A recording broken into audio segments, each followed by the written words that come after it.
তই ইমান কমপ্লিকেটেড কিয় হা? আৰে it's a life, so' enjoy না, ইমান চিন্তা কিহৰ?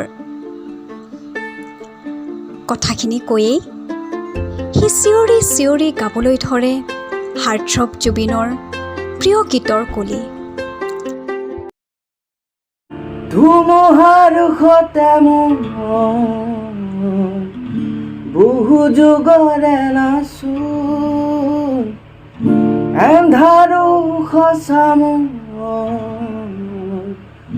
বহু দিনৰে আপোন।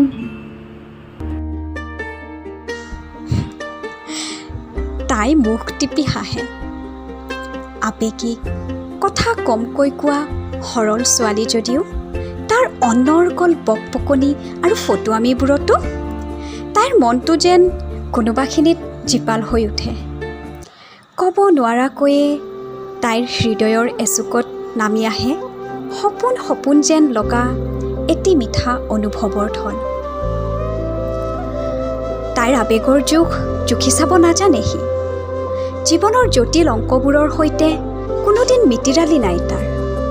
এক কথাত ক'বলৈ গ'লে এক বিন্দাছ লাইফ।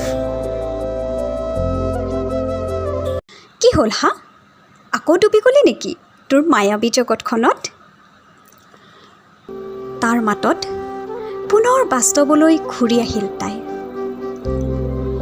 কিছুমান সম্পৰ্ক এনেকৈও জীয়াই ৰাখিব পাৰি, এই যেন কৈ দিলে হেৰাই যাব সকলোবোৰ। সেই ভয়তে ৰৈ যায় হৃদয়ৰ বহু অব্যক্ত অনুভূতি। অথচ জীৱনৰ প্ৰতিটো পৃষ্ঠাৰ ৰঙানীলা ৰংবোৰ ভগাই ল'ব বিচাৰে সংগোপনে।